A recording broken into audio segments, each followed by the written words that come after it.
Hello दोस्तों, स्वागत है आपका एनिमी स्पेस में। तो आज के इस वीडियो में हम बात करने वाले हैं सोल लैंड 2 के एपिसोड 31 की नोवेल एक्सप्लेनेशन के बारे में। तो बिना किसी देरी के चलिए वीडियो को स्टार्ट करते हैं। वीडियो की स्टार्टिंग में हमें टीचर जोई को दिखाया जाता है जो अपने सोल गाइडिंग टूल से बहुत सारी रिंग्स बाहर निकालती है। उसके बाद टीचर जोई हर एक स्टूडेंट को एक एक रिंग देती है। टीचर जोई ने सभी स्टूडेंट्स को जो रिंग दी थी उस रिंग में जेड ग्रीन कलर का डायमंड लगा हुआ था और उस पर श्रेक एकेडमी का सिंबल बना हुआ था। फिर हमें माँ शियाओतो को दिखाया जाता है जो सभी स्टूडेंट से कहती है, तुम सभी इस रिंग को काफी ज्यादा संभाल कर रखना। टीचर ने अभी तुम्हें जो रिंग दी है वो श्रेक गार्डियन का सिंबल है। तुम सभी अब अपने ब्लड को उस रिंग पर डालो जिससे कि वो रिंग एक्टिवेट हो पाए। जब वो रिंग एक्टिवेट हो जाएगी तब वो रिंग तुम्हारे ब्लड लाइन के साथ कनेक्ट हो जाएगी। तुम्हारी ये रिंग आज से तुम्हारी पहचान होगी एज अ श्रेक गार्डियन। तुम सभी अपने इस रिंग का स्टोरेज की तरह भी इस्तेमाल कर सकते हो।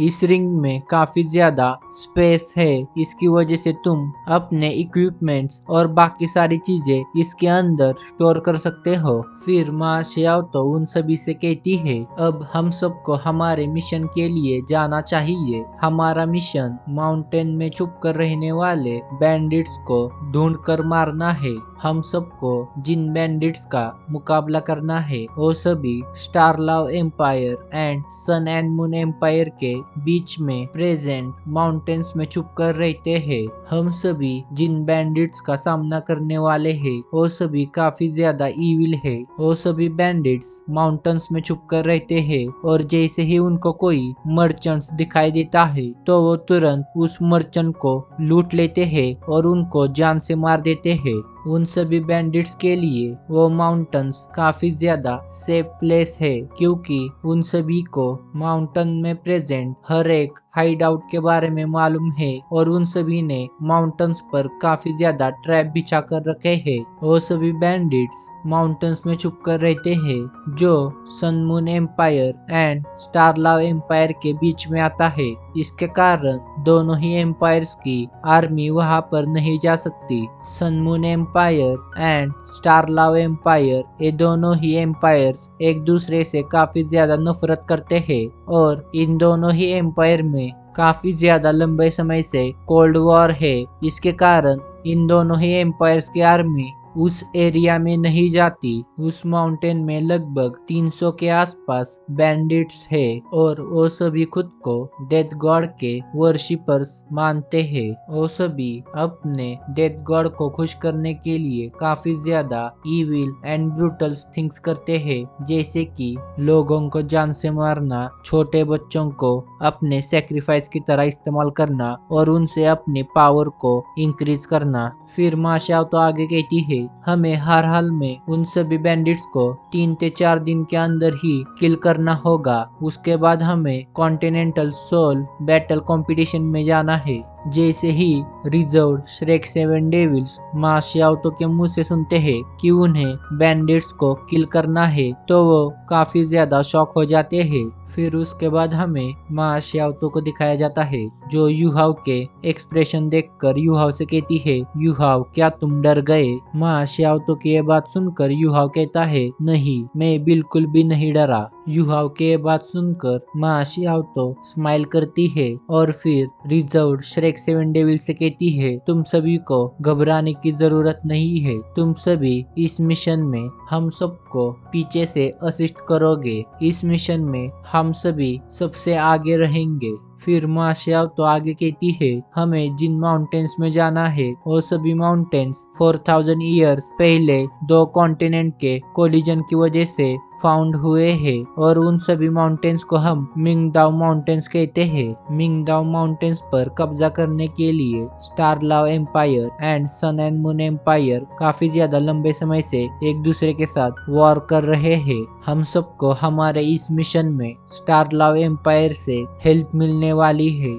हमारे मिशन के बारे में हमारे एकेडमी ने ऑलरेडी स्टारलाव एम्पायर को बता दिया है। इसकी वजह से स्टारलाव एम्पायर हमें मिंगडाओ माउंटेन का एग्जैक्ट मैप बनाकर देने वाला है।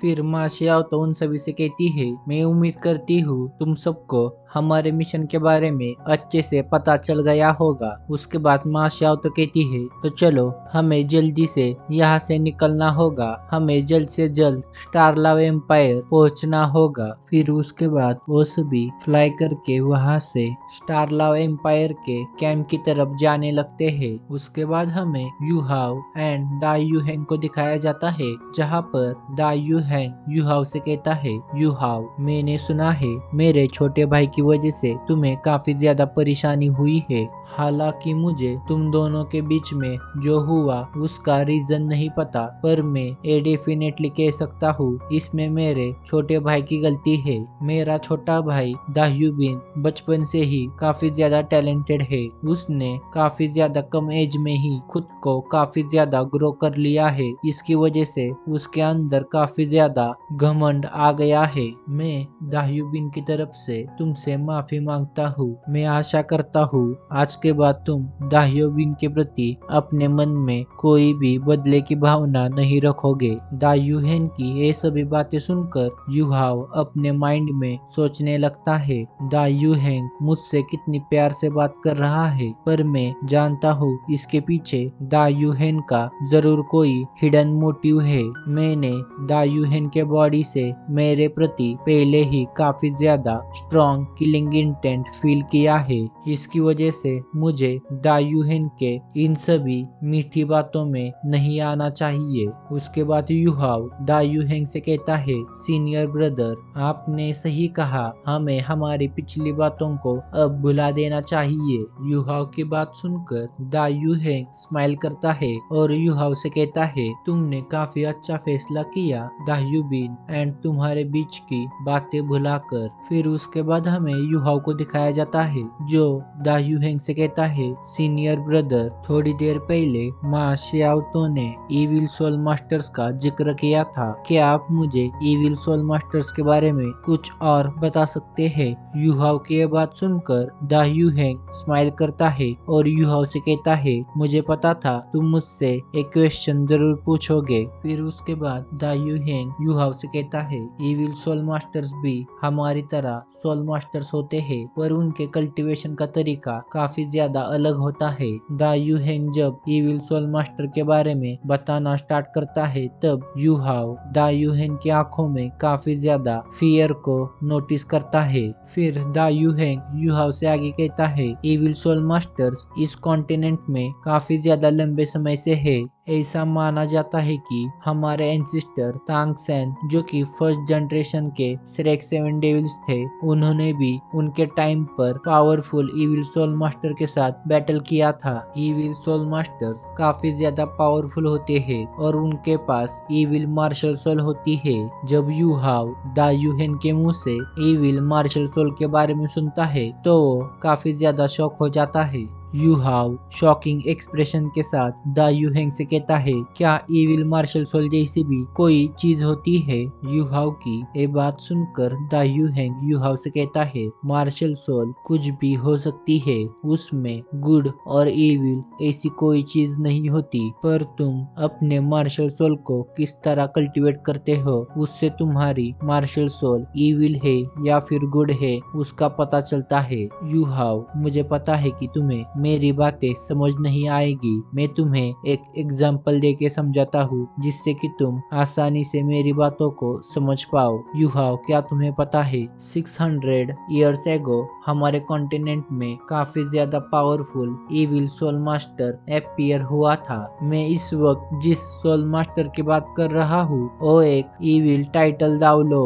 सोल मास्टर था। मैं जिस इविल सोल मास्टर की बात कर रहा हूँ उसकी मार्शल सोल जब वो 18 इयर्स का था तब अवेकिंग हुई थी। उसके बाद उस इविल सोल मास्टर ने खुद की पावर को इंक्रीज करने के लिए छोटे बच्चों को मारना शुरू कर दिया। वो इविल सोल मास्टर अपने कल्टीवेशन से पहले छोटे बच्चों के ब्रेन्स एंड उनके हर्ट्स को खाता था। यू हाव, क्या तुम्हें समझ आ रहा है उस इविल सोल मास्टर ने अपनी पावर को इंक्रीज करने के लिए कितने सारे छोटे बच्चों की बलि दी होगी। दा यूहेन की ये सभी बातें सुनने के बाद यूहाव को काफी ज्यादा गुस्सा आता है। फिर उसके बाद दा यूहेन यूहाव से आगे कहता है, मैं जिस इविल सोल मास्टर के बारे में बात कर रहा हूँ उसका नाम ब्लड बेबी है। उसने काफी ज्यादा कम टाइम में ही खुद को काफी ज्यादा स्ट्रॉन्ग बना लिया था। उसने सिर्फ 20 इयर्स में ही टाइटल दावलो लेवल को अचीव किया था। वो अपने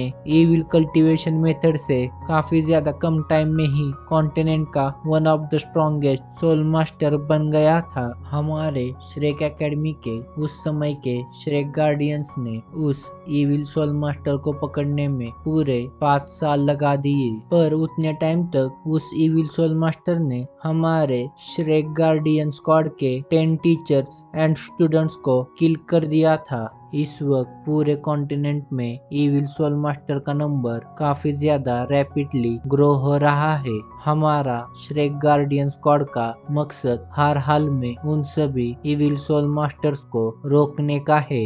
फिर उसके बाद हमें यूहाव को दिखाया जाता है जो दा यूहेन की ये सभी बातें सुनकर दा यूहेन को थैंक यू कहता है उसे इविल सोल मास्टर्स के बारे में बताने के लिए। उसके बाद यूहाव एंड दा यूहेन रास्ते में काफी सारी बातें करते हैं, जहाँ पर दा यूहेन यूहाव को उसके श्रेक गार्डियंस के सभी मिशन के बारे में बता रहा था। दा यूहेन की ये सभी बातें सुनकर यूहाव सोचने लगता है, ये दावलो कॉन्टिनेंट काफी ज्यादा बड़ा है। मैंने अभी तक दावलो कॉन्टिनेंट का थोड़ा सा हिस्सा भी एक्सप्लोर नहीं किया। फिर हमें बताया जाता है श्रेक गार्डियन स्क्वाड ने काफी ज्यादा लंबा सफर तय किया है। उनको ट्रैवल करते करते अब दिन से रात हो गई है। इसकी वजह से वो सभी खाना खाने के लिए एक जगह पर रुक गए हैं। फिर हमें माँ शियावतो को दिखाया जाता है जो यूहाव से कहती है, यूहाव अब तुम्हारा टाइम आ गया है तुम्हारी स्किल्स को दिखाने का। माँ शियावतो की बात सुनकर यूहाव कहता है, आखिर तुम किसके बारे में बात कर रही हो। यूहाव के बात सुनकर माँ शियावतो कहती है, मैं खाने की बात कर रही हूँ। फिर हमें टीचर जुआन को दिखाया जाता है जो यूहाव से कहते हैं, यूहाव मैंने तुम्हारी रोस्टेड फिश के बारे में काफी कुछ सुना है। उसके बाद हमें दिखाया जाता है श्रेक गार्डियन स्क्वाड के मेंबर्स यूहाव के हाथ का बना खाना खाने लगते हैं। उसके बाद वो रात भर उसी जगह रुकते हैं और फिर हमें नेक्स्ट डे का सीन दिखाया जाता है, जहाँ पर जैसे ही सनराइज होता है श्रेक गार्डियन स्क्वाड काफी तेजी से उस जगह से फ्लाई करते हुए उनके डेस्टिनेशन की तरफ जाने लगते हैं। फिर उसके बाद काफी ज्यादा देर तक ट्रैवल करने के बाद श्रेक गार्डियन टीम फाइनली मिंगलू माउंटेन के एरिया के पास आ गई थी, जहाँ पर स्टारलाव एम्पायर का बेस था। तो बस इस वीडियो के लिए इतना ही। इसका नेक्स्ट पार्ट मैं जल्द ही अपलोड कर दूंगा। तो मिलते हैं एक और नई सोललैंड की वीडियो के साथ।